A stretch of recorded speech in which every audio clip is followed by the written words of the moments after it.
Welcome to another edition of Expanding Mind. I'm your host, Eric Davis, continuing our conversations about the cultures of consciousness. Just a reminder, there's a big old archive of Expanding Mind shows, and you can go to my own website, techgnosis.com. That's TECHGNOSIS.com, as probably a lot of my listeners already know. I also have been listing some upcoming events. I'll be doing a lot of events around High Weirdness, which is coming out, end of May, early June. I'm not sure what the official date was. In fact, it's actually kind of interesting. Amazon just kind of decides what the date of publication is. That doesn't necessarily have to do with the publisher.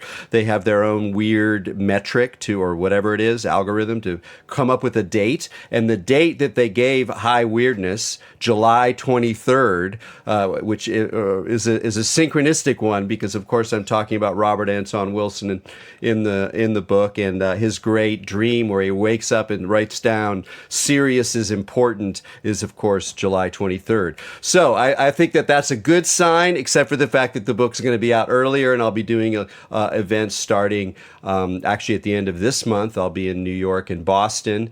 Again, you can check out the website for more details. And then in June and July, I'll be both here and in Europe. So that's a good reason to check it out there. And again, as always, if you like this show, please consider leaving a positive review. You can even say negative things. That's fine. We just like abundance here at Expanding Mind. So one of the you got to count the good reasons for getting older. And one of the ones that I've discovered is the curious joy that comes with reading books that were very important to you when you were younger that are still awesome. Because you can see them with different eyes. You see yourself being influenced by it. The person that you are now is partly who you are because of these encounters. So I reread Beyond Good and Evil about 5 years ago, and I had read other Nietzsche that in the between, but I hadn't really read that one since as an undergraduate, which changed my world. That book.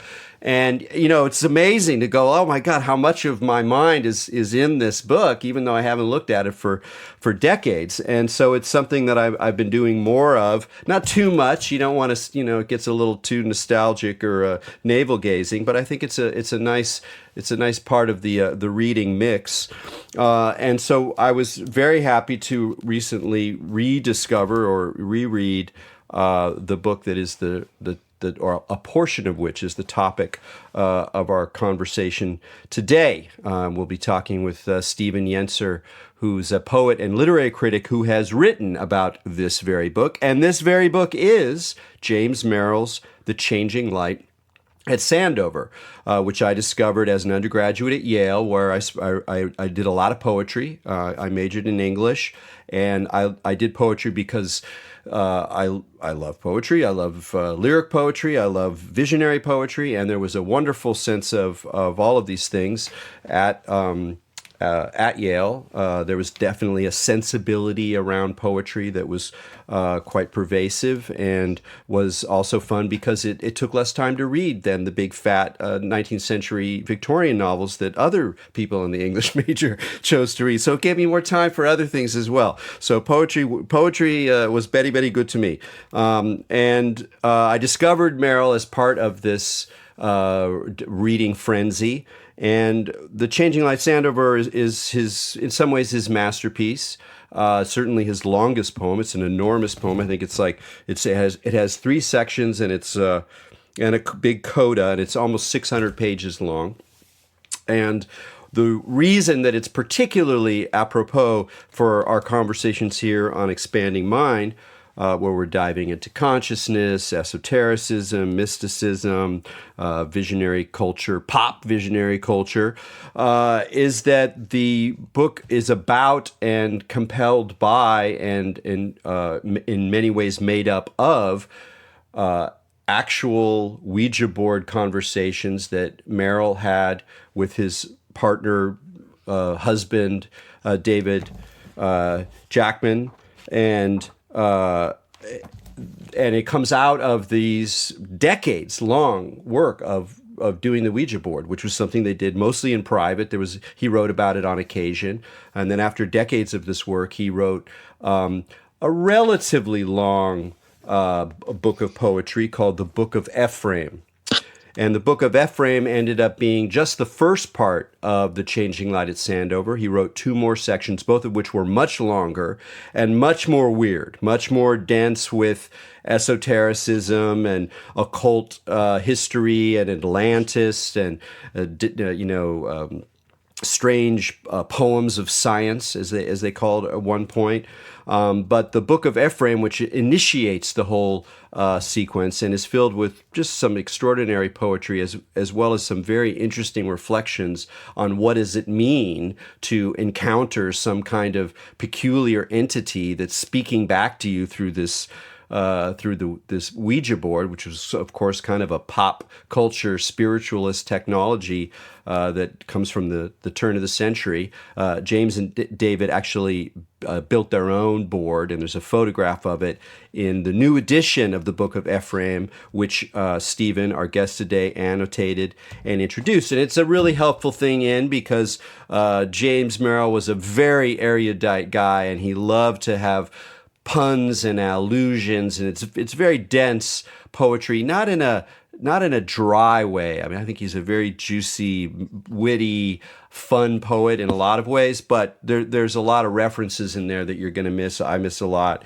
And so Stephen's done a great job of filling out a lot of the references that are in this first book of The Changing Light. So I was super happy that it came out because I could, not only can I reread this, but then I can do a show on it because there's something new about it. It's Stephen's book about it. So anyway, Stephen, thanks so much for joining us here on Expanding Mind. Delighted to be with you, Eric. That's Delighted to have James get some even more exposure. Well, yeah, so I want to ask you, you recently retired from UCLA, but you've been a literary critic for quite a long time. You've written lots of books on contemporary poetry, Merrill, Robert Lowell, et cetera, et cetera. Give us a sense of how James Merrill sort of fits within the kind of pantheon of great, American 20th century poets. I'll be glad to do so. I have to say in advance that I'm biased, that James was my friend for 25 years until his death. In fact, he was my best friend. Now, I think that works only the one way. James was the kind of man that he was able to be the best friend of many people, or at least several people at once. So I'm not saying that I had a very special position, but James was very special to me. And for 25 years, he was my first reader on everything that I did. And I followed him very closely all the way. During that period, which began when I had a workshop under his tutelage at the University of Wisconsin, I reviewed his books. We had a correspondence. I read all of his work. I felt from the beginning that he was one of the great poets of our time in the latter half of the 20th century. So to come to a kind of pause, I guess, I think that along with Elizabeth Bishop and Robert Lowell and John Ashbery, he's one of the maybe half dozen greatest poets of the last half of the 20th century. And for me, he's really at the top of the list. Well, let's do some general characterizations about Merrill's work. One thing that I mentioned is you'll encounter, an unusually rich use of language, even for a poet, in the sense that there's a kind of scintillating play, a juiciness, a fecundity, and particularly lots of puns and wordplay. Not in a dry sort of whatever, overly technical kind of deconstructive sense of wordplay, but wordplay in the sense of puns and allusions and using figures to refer to other figures in a way that's very delightful. As well as challenging, but there's a delight in it that seems to me is, at least for me personally, has always made him extremely accessible, even as he does, ask for a high degree of attention, and sometimes you don't know what's going on. It takes a while to figure out what the figure refers to, or what the pun is about, or what the allusion is about. But there's still a kind of exuberance to it that is very compelling. Exuberance is the right word, I think. He loved language, even among poets, all of whom I think loved language. But he loved language to the exclusion sometimes of, say, ideas. He was much more interested in the word than he was in the idea. He pretended not to read very much philosophy, for example. I don't know that he knew beyond good and evil, for example, though he certainly knew some Nietzsche, I think especially Zarathustra. But in the beginning, for him, there was the word. And as you suggest, the word was a pun. And everything he looks at, everything he, that is, thinks about, shows its contrary sides. So he's a dualist to the core, and this shows up, this tendency toward duplicity in all of his poems. Yeah, and especially this book too. There's so much of a sense about polarity and ones and zeros and splits and reflections, and all of these things work. And what's wonderful and now I can speak also as a kind of historian of esotericism, is that from that perspective, there's nothing like it. There's nothing like the Changing Light at Sandover, because you have someone with this high degree of skill and exuberance and playfulness and just deep magic of wordplay, who's also ironic and not a believer, not a seeker in the kind of conventional sense of the term, but a very interested person, and then confronting this remarkable world and this series of these spectral characters that emerge from this occult practice. Yes, there's nothing like it. Well, see, right there is the duplicity.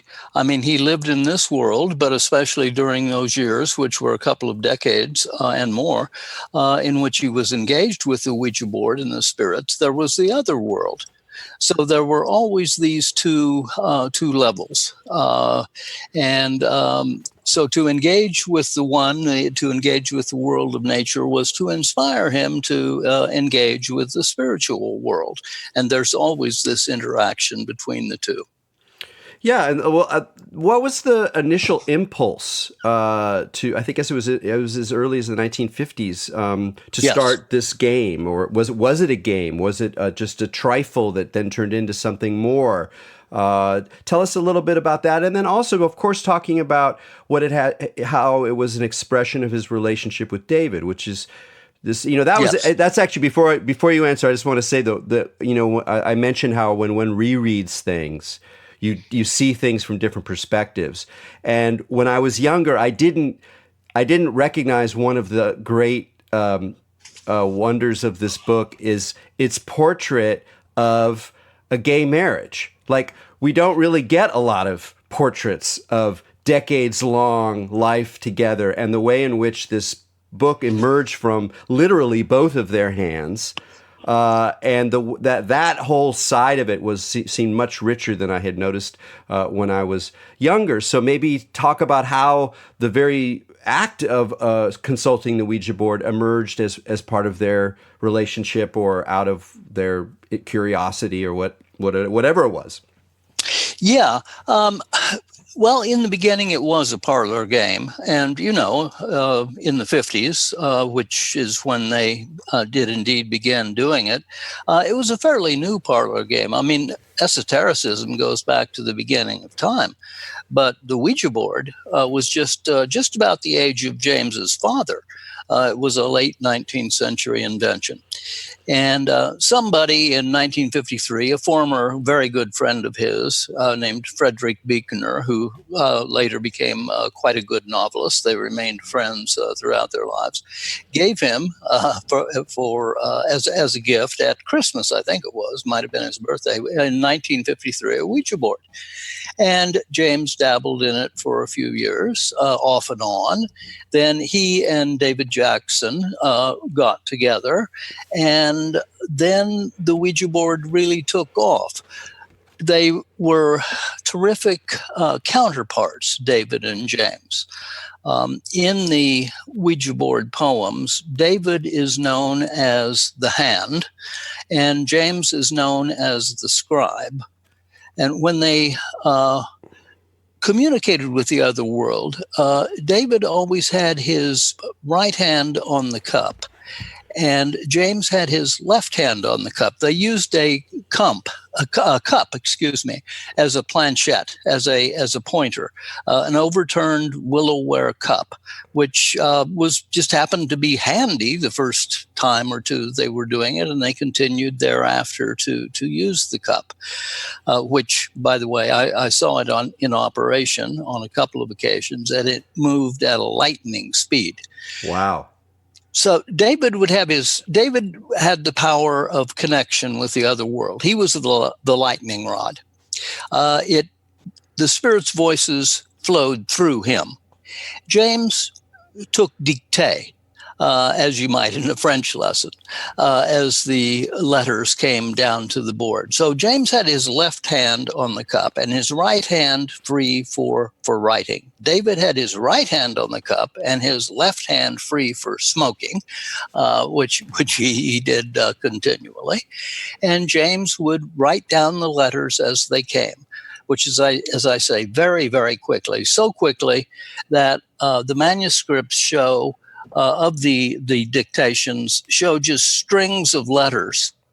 James would have to go back later and divide the words. And some of the words were abbreviated, of course, and some of them they had to kind of guess in. The spirit spoke in different languages, and sometimes it was hard to tell exactly what they meant. But by and large, it was fairly clear. But James had to go back and break up their flow of language in order to get a kind of coherent session. And they did these sessions, sometimes day after day after day, and sometimes for an hour or two at a sitting. But I'm maybe saying more than I need to right here. No, I mean, that's what I mean. If you're an esotericist, you love all the details. You love all the little bits. And in fact, one of the marvels, I really love it when they refer to the physical process of what their actual concrete practice is and where they're doing it, and how that this worldly setting of it sort of reflects and transforms the other world as well. But talking about these transcriptions, since you've looked at these manuscripts, when we read the poem, we see that all of the spirit communication is in all caps, so it's very obvious what's happening, and sometimes it takes a little while to figure out who's speaking, because there's a number of characters who keep returning, and including the ghost of Auden, and who's a very major figure later on in the later books. And some of it is quite poetic. We have rhymes, and we have nice hexameter and stuff. How much did Merrill edit these sort of primitive manuscripts, if you will, when he came to composing the actual poem? Often the poems are literal transcriptions. Now, it depends a lot on the stage that they were in. The second book, after the Book of Ephraim, they always pronounce that that name, by the way, Ephraim. It's not the good Hebrew. You were much closer to it with Ephraim, but for them, the guy on the other end was Ephraim, who was a gay Greek Jew, by the way, who was born about the time of Christ, A.D. 8, I think, was the date that they gave him. Where was I here? Oh, yes, the transcripts.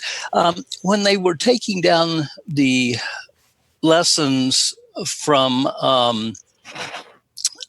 the spirits known as Mirabel and his cohort in the second book of the trilogy, the language was often quite obscure and required some doctoring. But when they got into the third book of the trilogy, which is called Scripts for the Pageant, some of which is rhymed in a complicated fashion, and in some of it, the meter is complicated too and changeable. Astonishingly enough, the verse often came over the board in just that form. Now, I rely partly here on James's report, partly on having seen the manuscript. And it's still all a little bit mysterious how much doctoring was done in certain instances.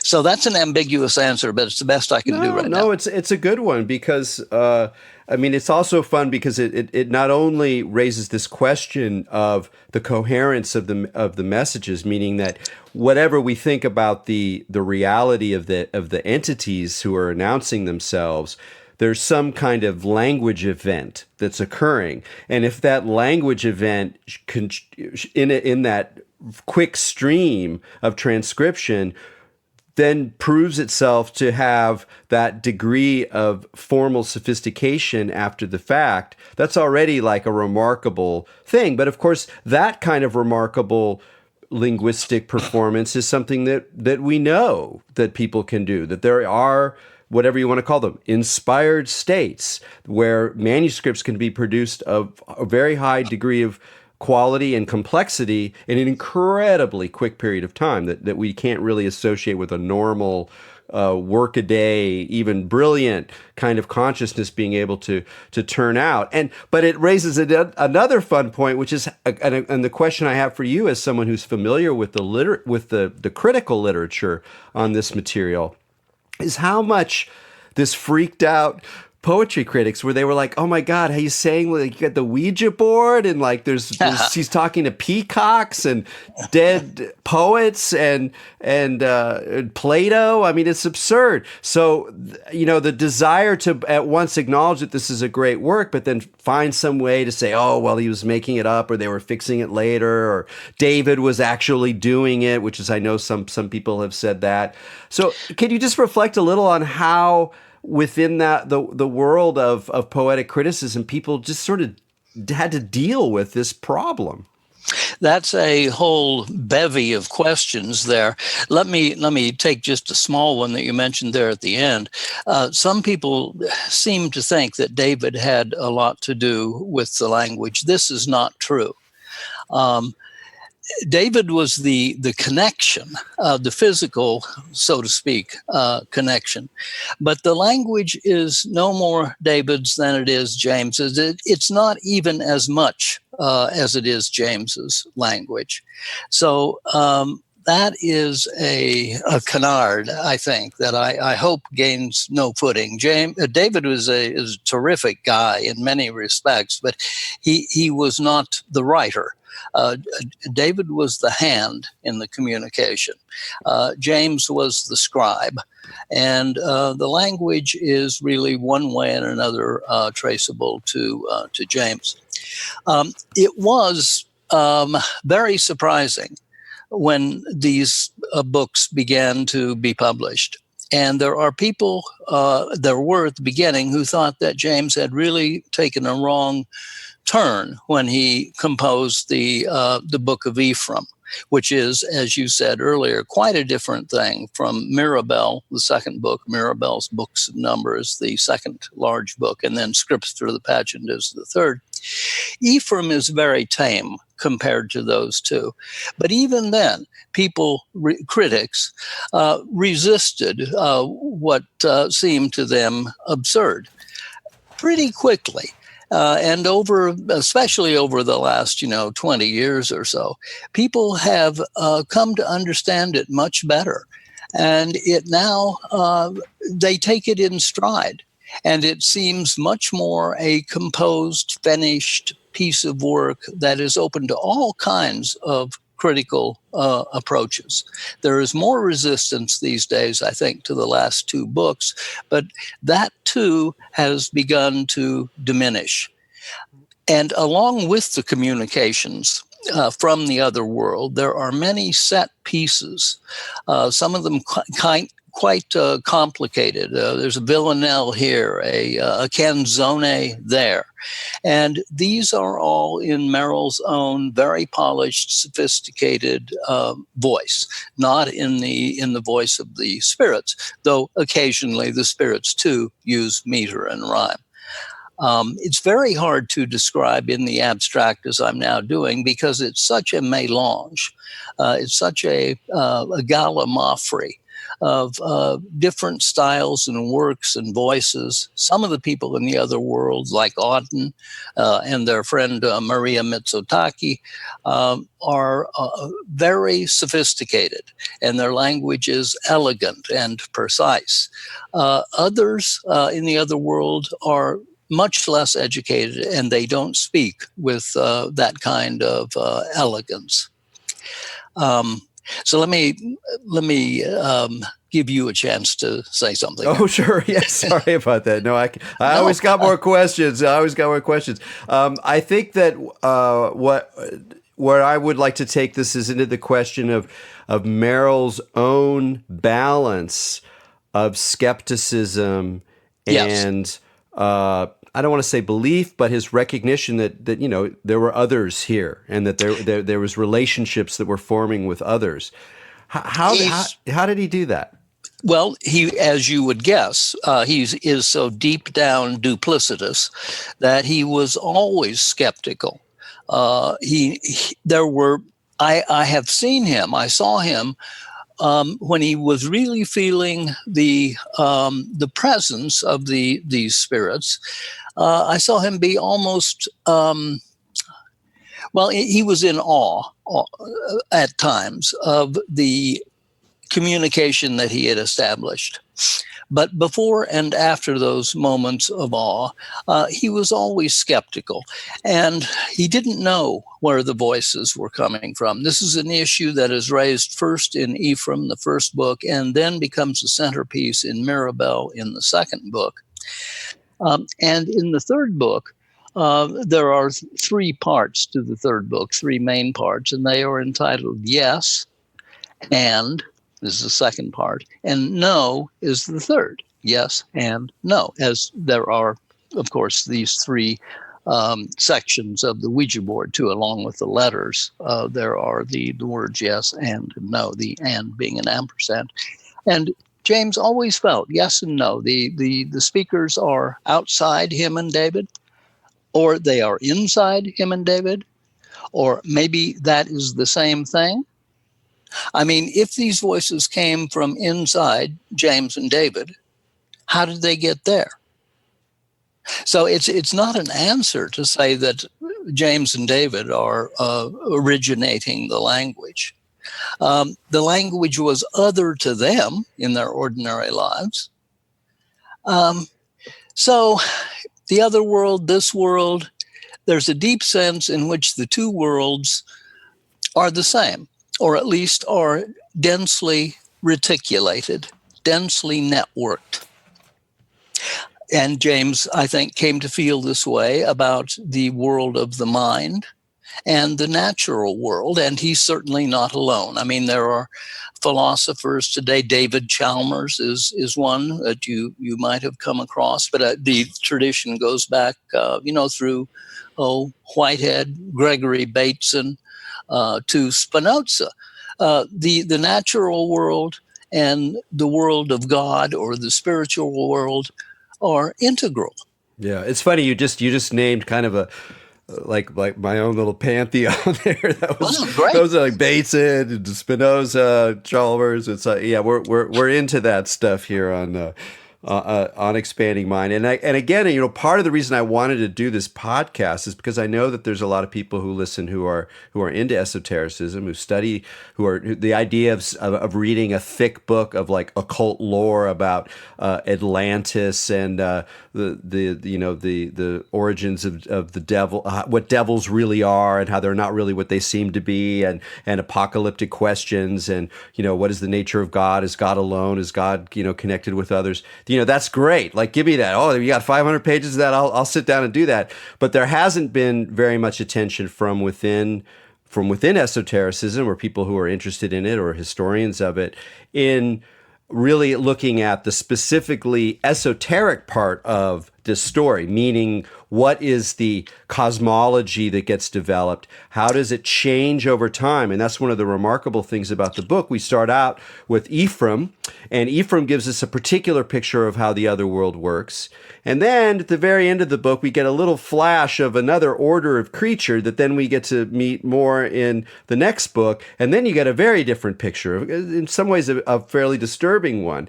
Yes. And in fact, the disturbing part of it never really quits. And one of the reasons that I loved reading this again is that for all of the froth and the puns and the humor and the lightness that's actually woven through this. And in fact, I'm going to give an example right now, just because we haven't actually read anything or even slightly quoted it. But this is just one that popped out of me, just to give you a sense of the humor and the punning. Good. At one point, he's talking to Maya. We'll talk more about that. Maya Deren, the great filmmaker, who went down to Haiti and wrote a remarkable book, Divine Horsemen. She's an extraordinary filmmaker whose works still resonate with powerful insights into consciousness and memory and dream. I mean, really a great figure. And the fact that they were friends, it tells you something more about his ability to have friends and the kind of world that he lived in. And so she's passed on, so they chat with her. And he asks about Erzuli, who's this Haitian goddess of love. So how about Erzuli? And the spirits respond, but she is the queen of heaven. And then they ask, oh, not Mary? Not Kuan Yin? And the response, they are all one quintessence. Chanel number 5 times 5 times 5 times 5 times 5. And that just the quintessence, the 5, the Chanel that's also a channel, and the juxtaposition of the figures and the willingness to look at a figure like Erzuli, who is even for esotericists associated with kind of an intense, very powerful, but not necessarily Queen of Heaven in the large cosmological sense, and to bring those figures together and play with the multiplicity and then make a good joke about it is a great example of the kind of humor that punning quality that he brings to it. But it's valuable also as an idea about how gods work, how the quintessence works, and there's tons of stuff like that. Yes, you've chosen a very good example. And of course, one of your points is that lightness is suffused throughout. There are pretty dark passages here and there are some very elegant passages that are, in grand style, but that lightness pervades the poem. And one of the books that James admired much later in life was Italo Calvino's 6 Memos for the New Millennium. in which Calvino writes about lightness. That's one of the subjects of the 6 memos, and another is multiplicity. And so you just touched on both of those aspects in Ephraim that James admired in Calvino and in Proust. If you can imagine Proust being like, well, you can, James could, and elsewhere too.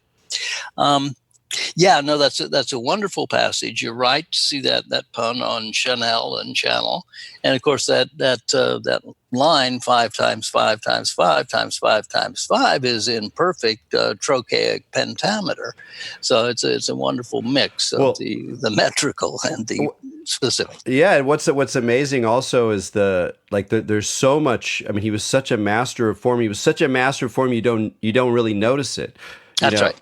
And like there was occasionally I'd stop and like get out my old poetry books. I mean, I haven't been reading poetry as intensely at all as when I was younger. And I'm like, oh yeah, what's this form? And it looks kind of familiar. And then I'd like start to break it down and go, oh my God, this guy's a genius. Like you don't notice it. You're just flowing along. And that says something. I mean, is there a connection between? Is there some kind of connection between his love and mastery of poetic form and, I don't know, the particular experiment with language that's represented by the Ouija experiments? You're right about his mastery of form. I mean, there is nobody I'm going to say in the 20th century as a whole, that had his command of form. There are a couple of people whose work he studied and learned from immensely. W.H. Auden is one. Richard Wilbur, the American poet, is another. But of course, he read in several languages, French, Italian, German, and he admired masters in all of those languages, and he was able somehow to bring them all into a kind of convergence in his own. But there's nobody who could negotiate the formal and the colloquial, the informal, in the way that he could.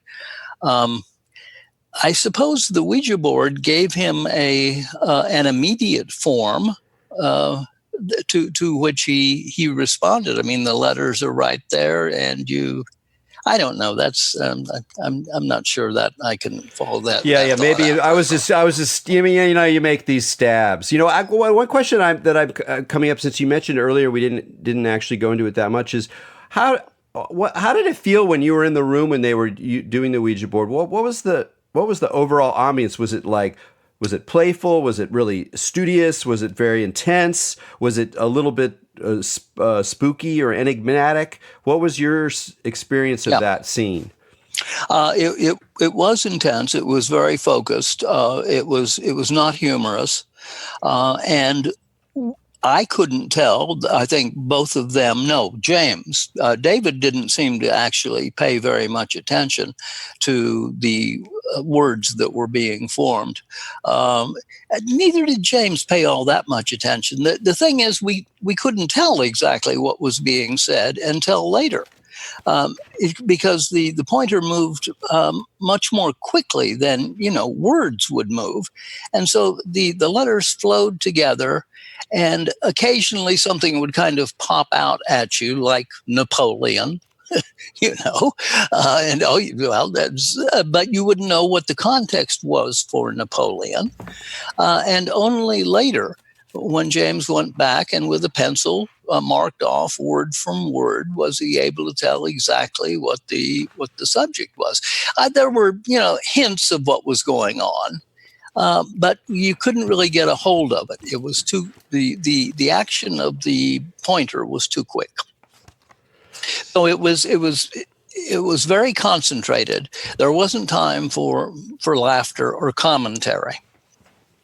Yeah, that's a remarkable thing. There's so many interesting characters in that we encounter in the Book of Ephraim, not least of which is Ephraim himself. But since I talked about Maya Deren before, can you talk a little bit about what that friendship meant to James and and how she figures in the poem? Because she was such an interesting person with her own connection both to art and to the esoteric and to the avant-garde. How does she Yes. figure in his work and mind? Well, that's an interesting question. Some people in the changing light at Sandover loom much larger in the poem than they did in James's life on a day-to-day basis. I mean, Maya was such a part of the Ouija board experience that he engaged with her on a day-to-day basis in that way. But they were not particularly close. They didn't see each other a lot during their lives. As with many other young budding artists, James was a main support for Maya. And he helped fund her films. He was very interested always in the experimental and in youth. And one of the unknown things about his life is how much he helped other artists and writers financially. He did this partly through his Ingram Merrill Foundation, and that was all fairly public. But then he did it on the side too. He would just he had, thanks to his father, access to funding, of course, and he spread it around. He never lived lavishly. He lived a rather austere life, actually, given the money that was deep behind him. But he managed to get some of those funds to a lot of different young aspiring artists, one of whom was Maya Deren. That's fascinating. Just to mention it, of course, his father was Merrill of Merrill Lynch. And another thing I thought about when reading this is that, the figure of the ultra rich, of the investment banker, the 1%, is such a, it's such a charged topic in our moment right now. I mean, even compared to, it's always been an issue. How do you deal with these, incredibly wealthy people and the scions of these wealthy people? And how do you think that shapes either the criticism or the reception, or in some ways the impression of the uniqueness of Merrill's work, that he did come from such a background and could clearly afford to live the life that he did, even though he wasn't, as you say, a big spender. He was able to afford his life and to live this sort of life of art and beauty in a way not so besmirched by the workaday world that everybody else and most poets have to deal with. He, yes. At first, you don't see it very much anymore, I think. But I think this is what happens usually in the course of literary history. At first, people resented his family's wealth very much. And they thought that he probably had a very easy ride in the world. But you don't hear that much anymore from critics. People don't take that route. And it's good that they don't. He did not live extravagantly. He was an extremely hard worker. In fact, I think he was probably the hardest working writer that I ever knew. He worked hard every day. He was devoted. The idea of devotion is at the heart of Ephraim. There is a long passage from Ephraim in section Q. Of course, each section is named for a letter of the alphabet. And in section Q of Ephraim, Ephraim has a speech about what is important. And what is important from Ephraim's point of view is devotion. Be true to something, true to anything is his motto. And James was always true to his friends, but in the first place, always to his writing. And he worked very, very hard at it. So no coal miner is going to do more labor than James did, though, of course, a different kind of labor. And he felt close, and often was physically close to people who did work in the real world. So there was nothing standoffish about him. He was often on the back of somebody's motorcycle. It was in the mountains of Greece, say, and his money had something to do with getting him to Greece. But he didn't hang out with royalty in Greece. He was in the ordinary restaurants and bars and with friends, and was good friends with people who worked for a living. So he was much misunderstood in the beginning. And I always admired him for the way he kept that criticism of his life or his sources in perspective. One of his favorite sayings was "Waste not, want not," and you can see that at work in his poems. He's a very economical poet, though he is also a very prolific poet. But he's very economical. You have to be economical if the pun is one of your main resources. It's an instance, an exemplar of economy. But waste not, want not, and he held true to that both in his writerly life and in his real life. Well, since you were friends with him, which I didn't know before we talked, and is delightful. I want to ask you a little more about the friendship. You talked about he was devoted to his friends, and one of the things that comes through, one of the things that sustains the reader, that in enjoyment and through some difficult parts of the book, is his friendships and the sense of friendship that he had in this world.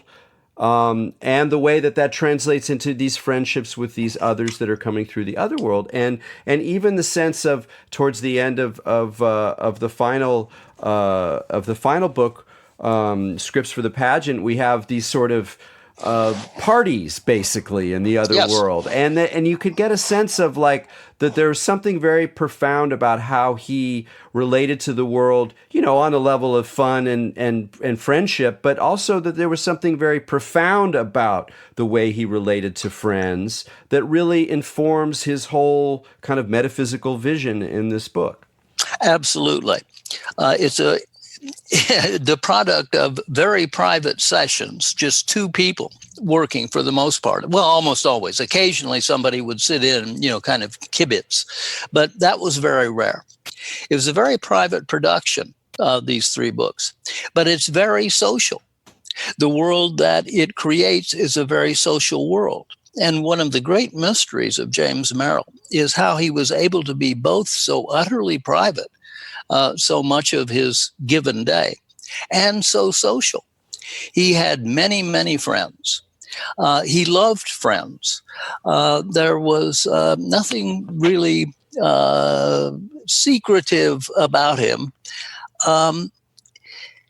And he never let anything go in his life. If you were his friend, you were his friend, and you would remain his friend. I think it comes in part from his parents' breakup, their divorce, when he was just a kid. He was 9-10 years old when his parents broke up, and he never got over that. He didn't want to get over it. I think his poetry is a means of getting together again, a family, of bringing things together rather than splitting them apart. And so when his friends would break up, as inevitably they did, people would get a divorce. I got 2 divorces in the time that I knew James. It never sat well with him. He didn't want people to break up. He didn't understand how they could break up. And he created a private life in which it was possible, as it is not for many people, to be with different people at once, at different times, but still never to let anything go. Wow, that's fascinating. And then it gives more weight and depth to, again, the fact that one of the stories here is a story of a gay marriage, of people who stuck around for decades. That's a meat feed for anybody. Absolutely. And they had other lovers. Yeah. See? But they were always still true to each other. How much do you think that is an important part of the poem as a poem? That quality of whatever you want to call it, domesticity or partnership? I think it's crucial. for one thing, I mean, David was the only person with whom James did the board, really. I mean, he tried it with other people, and occasionally it would, something would come sputtering across, but mostly the connection was a very bad one, and a lot of nonsense was involved. So David and James were partners in this undertaking. So I think that they didn't have children, obviously. So what they had was Ephraim. And then they had Ephraim's friends. And they had Ephraim's social world, which, had been, much of it had been their social world in the first place. And when their friends died, they still didn't let go of them. They were still there in the other world on the other end of the Ouija board.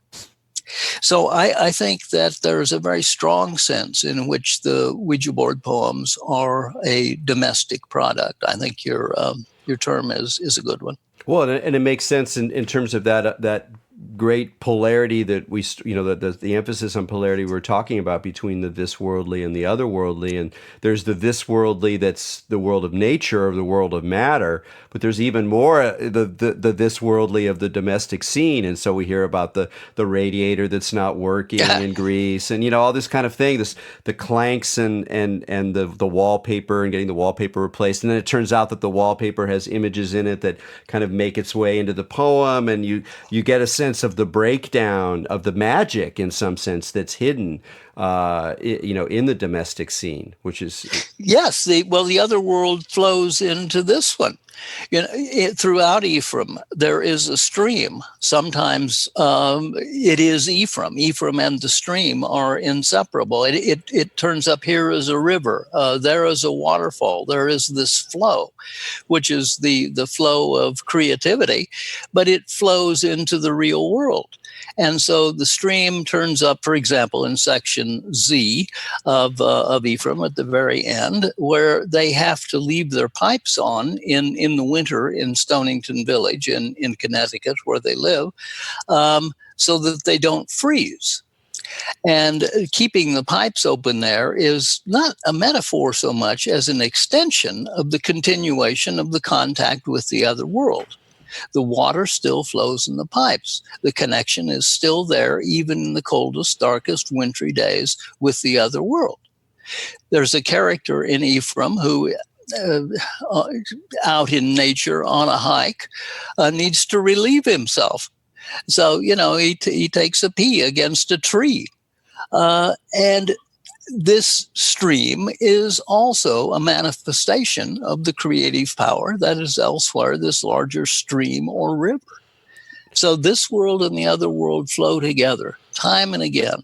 It's not a matter of metaphor so much as it is a matter of emergence. Absolute. That's the beautiful word to use, emergence. And I could tell that you have that in your reference earlier to Bateson and such, that there is a way to look at this connection that's quite robust. And part of the first thing you got to do is to resist the idea that we're talking about allegory or we're talking about metaphor. Exactly. That's not what we're talking about. And from a esoteric point of view, you could say, well, this is where language is really alchemical, that alchemy is not just a metaphor, a way of saying, oh, it's an alchemical transformation of our whatever. No, it's about as above, so below. It's about the connections between levels of reality that are instantiated in your experience in a way that brings those things together. And it can be quite powerful. Well, see, and the alchemical figure, the central one here, or one central one, is Hermes, Mercury, the communicator of the gods, who is identified pretty closely from time to time with Ephraim. And the thing about Hermes is that he breaks barriers. As a communicator, he crosses boundaries by his very nature. He's the psychopomp. He takes our souls to the other world. The boundary markers in ancient Greece were called herms, because they were points at which Hermes passed.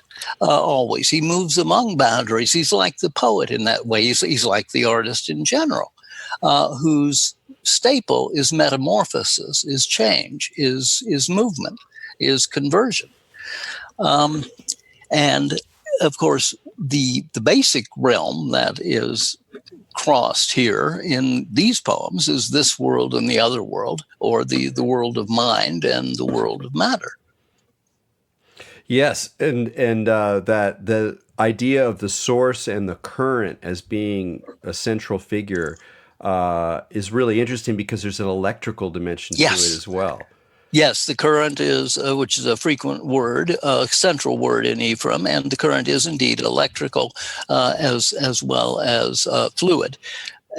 Fire and water, too, turn into one another under the proper circumstances, and maybe that's the way they are anyway. It's just that we don't always see it.